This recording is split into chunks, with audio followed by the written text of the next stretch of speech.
আসসালামু আলাইকুম রহমতুল্লাহ। গত 31শে মার্চ 2026 তারিখে প্রাথমিক শিক্ষা অধিদপ্তর থেকে সরকারের প্রাথমিক বিদ্যালয় ব্যবস্থাপনা কমিটি গঠন করার জন্য একটা নির্দেশনা দেওয়া হয়েছে।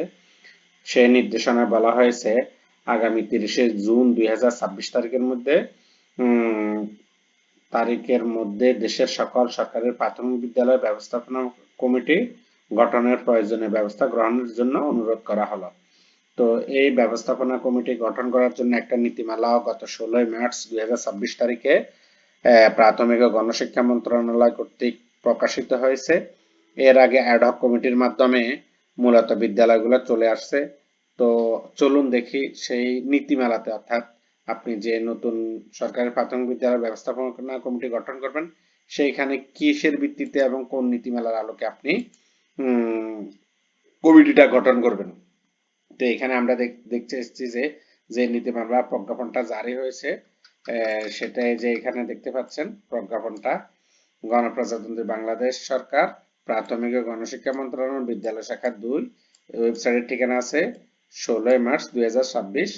এই প্রজ্ঞাপনটি হয়েছে। প্রজ্ঞাপনে বলা হয়েছে দেশের সকল সরকারের প্রাথমিক বিদ্যালয় ব্যবস্থাপনা কমিটি এবং কমিটির দায়িত্ব কর্তব্য বিষয়ে প্রাথমিক ও গণশিক্ষা মন্ত্রণালয় কর্তৃক ইতিপূর্বে জারিকৃত সকল প্রজ্ঞাপন আদেশ এত দ্বারা বাতিল করতে নিম্নরূপ নীতিমালা জারি করা হলো। তো নীতিমালাটা কমিটির নাম হবে সরকারের প্রাথমিক বিদ্যালয় ব্যবস্থাপনা কমিটি। কমিটিতে সদস্য হবে মোট 12 জন। তো 12 জনে কারা থাকবেন সেই নীতিমালাটা আমরা প্রথম দেখে নিই। কমিটি গঠন। তো এখানে সংশ্লিষ্ট বিদ্যালয়ের প্রধান শিক্ষক ভারপ্রাপ্ত চলতি দায়িত্ব তিনি হবেন কমিটির সদস্য সচিব। এরপরে সংশ্লিষ্ট বিদ্যালয়ে অধ্যয়নরত ছাত্রছাত্রীদের অভিভাবকদের মধ্য হতে মনোনীত একজন বিদ্যুৎসাহী মহিলা অভিভাবক ন্যূনতম এসএসসি পাস তিনি হবেন সদস্য। অর্থাৎ এসএসসি পাস অভিভাবক সদস্য হবেন একজন মহিলা আর একজন পুরুষ, তিনি হবেন সদস্য। এখানে এই যে পুরুষের কথা বলা হয়েছে আর এখানে মহিলার কথা বলা হয়েছে। এরপরে 1 এর আছেন বিদ্যালয়ে একজন জমিদাতার উত্তরাধিকারী যদি থাকেন। যদি জমিদাতার উত্তরাধিকারী থাকেন তাহলে তিনি সদস্য নির্বাচিত হবেন। 5, সংশ্লিষ্ট প্রাথমিক বিদ্যালয়ের নিকটবর্তী যে কোনো সরকারি বেসরকারি মাধ্যমিক বিদ্যালয় এমপিওভুক্ত মাদ্রাসা কওমি মাদ্রাসা একজন শিক্ষক সদস্য নির্বাচিত হবেন। অবশ্যই এর আগে ছিল শুধু সরকারি অথবা বেসরকারি এমপিওভুক্ত স্কুলের শিক্ষক। এবার অন্তর্ভুক্ত করা হয়েছে মাদ্রাসা শিক্ষক এবং কওমি মাদ্রাসার শিক্ষককেও বিদ্যালয়ের ম্যানেজিং কমিটির সদস্য করা যাবে। 1-6, সংশ্লিষ্ট প্রাথমিক বিদ্যালয়ের সহকারী শিক্ষকদের মধ্য হতে নির্বাচিত একজন শিক্ষক প্রতিনিধি, অর্থাৎ সহকারী শিক্ষক। একজন এখানে লেখাই আছে উনি নির্বাচিত হবে, অর্থাৎ বাকি সহকারী শিক্ষকগণ তাকে নির্বাচিত করবেন। যাকে নির্বাচিত করবেন তিনি শিক্ষক প্রতিনিধি হবে এবং তিনি কমিটির সদস্য হিসাবে কাজ করবেন। 1, 7 এবং 8, সংশ্লিষ্ট বিদ্যালয়ে অধ্যয়নরত ছাত্রছাত্রীদের অভিভাবকদের মধ্য হতে নির্বাচিত 2 জন মহিলা অভিভাবক। এই 2 জন অভিভাবক নির্বাচন করতে হবে, তবে তারা অভিভাবক হতে হবে। 1-9, 10, সংশ্লিষ্ট বিদ্যালয়ে অধ্যয়নরত ছাত্রছাত্রীদের অভিভাবকদের মধ্যে হতে নির্ধারিত 2 জন পুরুষ অভিভাবক। তাহলে 2 জন পুরুষ অভিভাবক, 2 জন মহিলা অভিভাবক, একজন বিদ্যুৎসাহী পুরুষ, একজন বিদ্যুৎসাহী মহিলা, এরা হবেন সদস্য। ইউনিয়ন পরিষদের সংশ্লিষ্ট ওয়ার্ডের পৌর এলাকার সংশ্লিষ্ট ward commissioner, city corporation councillor এরা হবেন সদস্য। সংশ্লিষ্ট বিদ্যালয় ক্যাচমেন্ট এলাকার একজন অবসরপ্রাপ্ত সরকারি প্রাথমিক, সরকারি মাধ্যমিক, এমপিওভুক্ত মাধ্যমিক বিদ্যালয়, মাদ্রাসা, কওমি মাদ্রাসার শিক্ষক, সরকারি কর্মকর্তা কর্মচারী সদস্য হবেন। এটা নতুন অন্তর্ভুক্ত করা হয়েছে। অর্থাৎ স্কুল ক্যাচমেন্ট এরিয়ার মধ্যে অবসরপ্রাপ্ত কোনো শিক্ষককে আপনি কমিটির সদস্য করবেন। তো এই ছিল মূলত 12 জনের সদস্য। তো এই পদ্ধতিটা কি আমরা এখন দেখি। 2 আছে কমিটি গঠন পদ্ধতি, কিভাবে এটা গঠন করব। 2-1, কমিটির সদস্য সংখ্যা সভাপতি সহ মোট 12 জন হবে। সংশ্লিষ্ট প্রাথমিক বিদ্যালয়ের প্রধান শিক্ষক ও শিক্ষক প্রতিনিধি এবং মাধ্যমিক মাদ্রাসা হতে নির্বাচিত শিক্ষক প্রতিনিধির ব্যতিরেকে অন্য সদস্যদের থেকে একজন সভাপতি এবং একজন সহসভাপতি নির্বাচিত হবেন। তাহলে এখানে বোঝা গেছে প্রধান শিক্ষক একজন, সহকারী শিক্ষক একজন, মাধ্যমিকের একজন, এই তিনজন বাদে এই তিনজন সভাপতি হতে পারবেন না। এই তিনজন বাদে বাকিদের থেকে বাকি 9 জন থেকে একজন সভাপতি এবং একজন সহসভাপতি নির্বাচিত হবেন। তবে শর্ত থাকে যে সভাপতিকে ন্যূনতম স্নাতক বা সমমানের ডিগ্রি হতে হবে। এই 9 জনের মধ্যে যিনি সভাপতি নির্বাচিত হবেন তাকে ন্যূনতম স্নাতক ডিগ্রি থাকতে হবে, ন্যূনতম স্নাতক বা সমমানের ডিগ্রি। তবে নির্ধারিত শিক্ষাগত যোগ্যতা সম্পন্ন ব্যক্তি পাওয়া না গেলে যথাযথ কর্তৃপক্ষের সুপারিশক্রমে প্রাথমিক ও গণশিক্ষা মন্ত্রণালয় মনোনয়ন প্রদান করবেন। আমাদের গ্রামে অনেক সময় দেখা যায় যে আসলে ক্যাচমেন্ট এরিয়ার মধ্যে বা অভিভাবকদের মধ্যে ডিগ্রি পাস অথবা স্নাতক পাস কোনো অভিভাবক পাওয়া যায় না। তো এটা ইতিমধ্যে জটিলতা তৈরি হয়েছে, যদিও এই নীতিমালাটি সভাপতি ডিগ্রি পাস বা স্নাতক পাস এই নীতিমালাটি 2019 সালে জারি করা হয়েছিল। 2019-এর পর যে কমিটি হয়েছিল সেখানে স্নাতক পাস কোনো সদস্য না পাওয়া যাওয়ায় মাধ্যমিক বিদ্যালয় শিক্ষককে সভাপতি করা হতো। এখন সেটা করা যাবে না। এখন সরাসরি বলা হয়েছে যদি পাওয়া না যায় তাহলে কর্তৃপক্ষের সুপারিশ ক্রমে তারাই মনোনয়ন করবে। পদাধিকার বলে প্রধান, ভারপ্রাপ্ত প্রধান শিক্ষক কমিটির সদস্য সচিব নির্বাচিত হবেন বা দায়িত্ব পালন করবেন। 2-2 ক্রমিক নং 1-2, 1-3 এর সদস্যগণ উপজেলা, থানা, প্রাথমিক শিক্ষা অফিসারের সুপারিশ ক্রমে উপজেলা নির্বাহী অফিসার, জেলা প্রাথমিক শিক্ষা অফিসার কর্তৃক মনোনীত হবেন। 1-2 এবং 1-3, 1-2, 1-3 হচ্ছে এই যে এটা, এই যে 1-2, 1-3 যেটা বিদ্যুৎসাহী। তাহলে বিদ্যুৎসাহী যারা তারা উপজেলা, থানা শিক্ষা অফিসারের সুপারিশ ক্রমে উপজেলা নির্বাহী অফিসার তাদেরকে মনোনীত করবেন। 2-3 ক্রমিক নং 1-4 উল্লিখিত জমিদাতার উত্তরাধিকার একাধিক হলে তাদের মধ্যে হতে মনোনীত একজন অথবা নিজেরা মনোনীত করতে না পারলে উপজেলা প্রাথমিক শিক্ষা কমিটির সিদ্ধান্তক্রমে জমিদাতা সদস্য মনোনীত করতে হবে। বিভিন্ন সংস্থা কর্তৃক প্রতিষ্ঠিত সরকারি প্রাথমিক বিদ্যালয়ের ক্ষেত্রে সংশ্লিষ্ট স্থানীয় সংস্থা প্রধান কর্তৃক মনোনীত হবে। তো জমিদাতা আমাদের পাওয়া যায়, এখানে একজন পরিবার থেকে মনোনয়ন করে দিলেই হয়ে যাবে। ক্রমিক নং 1-5 সদস্য সংশ্লিষ্ট মাধ্যমিক বিদ্যালয়ের প্রধান শিক্ষক, প্রধান শিক্ষিকা, এমপিওভুক্ত মাদ্রাসা, কওমি মাদ্রাসা অধ্যক্ষ সুপার মনোনীত, অর্থাৎ যিনি মাধ্যমিকের প্রতিনিধি হবেন তিনি তার প্রতিষ্ঠানের প্রধান কর্তৃক মনোনীত হবেন। 1-6 এর ক্ষেত্রে বিদ্যালয়ের সকল সহকারী শিক্ষক মিলে মনোনয়ন নির্বাচন করবেন, অর্থাৎ যে বিদ্যালয়ের পরিচালনা কমিটি হবে সেই বিদ্যালয়ে যতজন সহকারী শিক্ষক আছে তারা ভোট দিয়ে একজনকে মনোনয়ন করবেন। ক্রমিক নং 1-7, 8, 9, 10 এর সদস্যগণ বিদ্যালয়ে অধ্যয়নরত ছাত্রছাত্রীদের অভিভাবকগণ কর্তৃক নির্বাচিত হবেন, অর্থাৎ 1-7, 8, 9, 10 এর জন্য আবার নির্বাচন হবে, কিন্তু 1-2 এবং 3 এটা উপজেলা নির্বাহী অফিসার এটা মনোনয়ন করবেন। সংশ্লিষ্ট বিদ্যালয়ের কোন শিক্ষক ক্রমিক নং 1-7, 8, 9, 10 এর নির্দেশিত অভিভাবক সদস্য হতে পারবেন না। সংশ্লিষ্ট উপজেলা, থানা প্রাথমিক শিক্ষা অফিসারের নেতৃত্বে অভিভাবক সদস্য পদে নির্বাচন পরিচালনা করতে হবে। সংশ্লিষ্ট সহকারী উপজেলা, থানা প্রাথমিক শিক্ষা অফিসার উক্ত নির্বাচন সংক্রান্ত প্রতিবেদন উপজেলা, থানা শিক্ষা অফিসারকে প্রদান করবেন। অভিভাবক সদস্য নির্বাচনের নিম্নোক্ত শর্তসমূহ প্রযোজ্য হবে।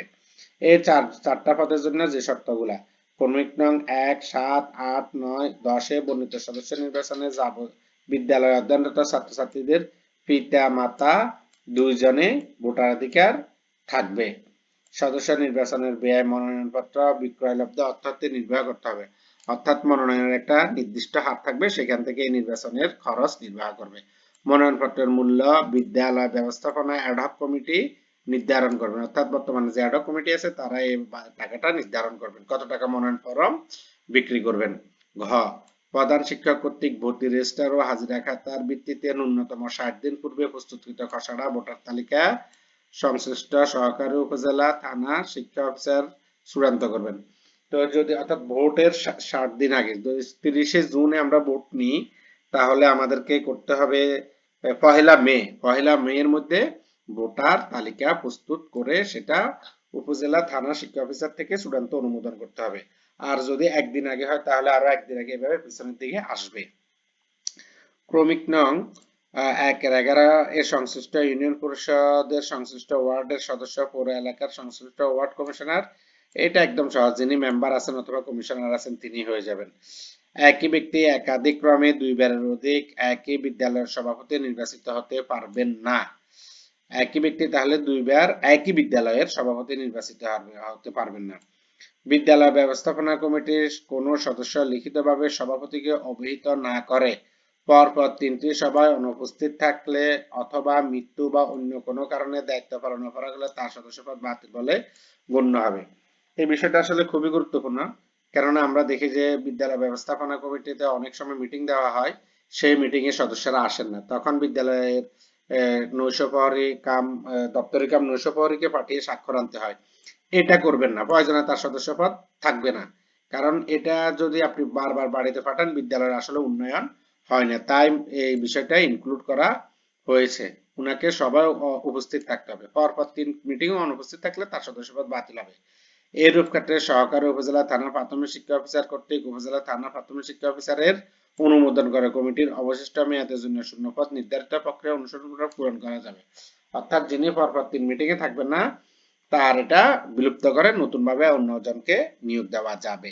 কোন সরকারি প্রাথমিক বিদ্যালয়ে যুক্তিসঙ্গত কারণে ব্যবস্থাপনা কমিটি গঠন করা সম্ভব না হলে সাময়িকভাবে সর্বোচ্চ 6 মাসের জন্য অ্যাডহক কমিটি গঠন করা যেতে পারে। 6 মাসের মধ্যে নিয়মিত কমিটি গঠন করতে হবে। যৌক্তিক কারণে কমিটি গঠন করা না গেলে উপজেলা প্রাথমিক শিক্ষা কমিটির সুপারিশ ক্রমে জেলা প্রাথমিক শিক্ষা অফিসার অ্যাডহক কমিটির মেয়াদ বৃদ্ধি করতে পারবেন। অর্থাৎ এখানে বলা হয়েছে কেউ যদি কোনো সমস্যার কারণে যদি কমিটি গঠন না করতে পারেন 6 মাসে অ্যাডহক করবেন, আর 6 মাসে যদি না পারবেন সেই ক্ষেত্রে জেলা প্রাথমিক শিক্ষা অফিসার কি করবে, এই অ্যাডহক কমিটির মেয়াদ বৃদ্ধি করে দেবে। অ্যাডহক কমিটি, তাহলে অ্যাডহক কমিটিতে কারা থাকবে? সংশ্লিষ্ট বিদ্যালয়ে যে উপজেলা থানা অবস্থিত সেই উপজেলা থানার সংশ্লিষ্ট ক্লাস্টারের সহকারী উপজেলা থানা শিক্ষা অফিসার সভাপতি।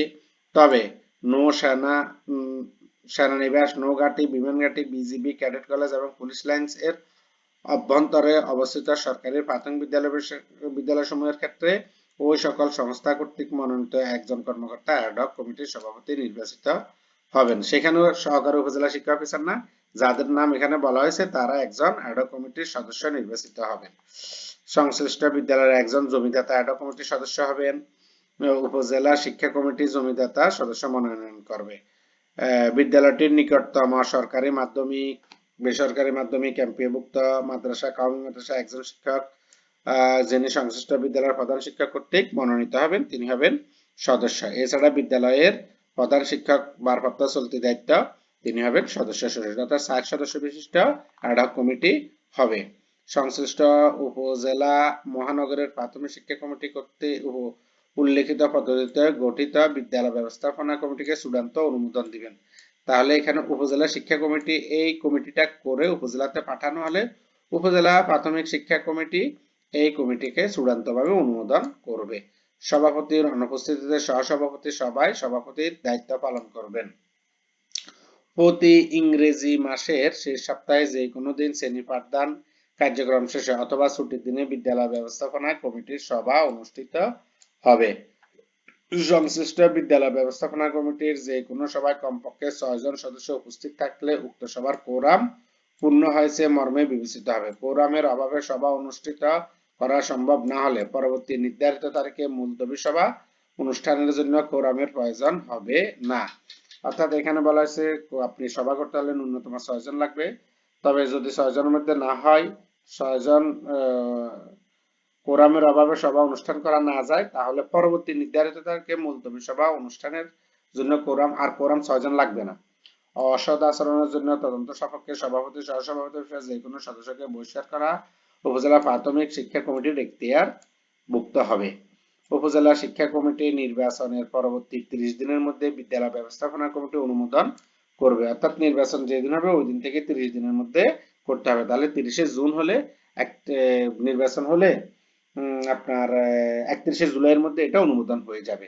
30 দিনের মধ্যে যদি কমিটি অনুমোদন করা না হয় কিংবা এ বিষয়ে কোনো নির্দেশনা পাওয়া না যায় তবে কমিটির অনুমোদিত হয়েছে বলে গণ্য হবে। যদি উপজেলা কমিটি এটা না করে তাহলে এটা অটোভাবে 30 দিনের পরে কমিটি হয়ে গেছে বলে গণ্য হবে। তো এরপরে আছে এখানে বিদ্যালয় ব্যবস্থাপনা কমিটির দায়িত্ব কর্তব্য, এটা আমি পরবর্তীতে ভিডিওতে দেখাবো দায়িত্ব এবং কর্তব্যগুলা। তো এই ছিল আসলে বিদ্যালয় ব্যবস্থাপনা কমিটি। অনেকে অবশ্য কাজ শুরু করে দিয়েছেন, ভোটার তালিকা প্রস্তুত শুরু করে দিয়েছেন। তো সবাইকে ধন্যবাদ। কোনো সহযোগিতা লাগবে কমেন্টস করবেন, আমি সহযোগিতা করার চেষ্টা করবো। আসসালামু আলাইকুম রহমতুল্লাহ।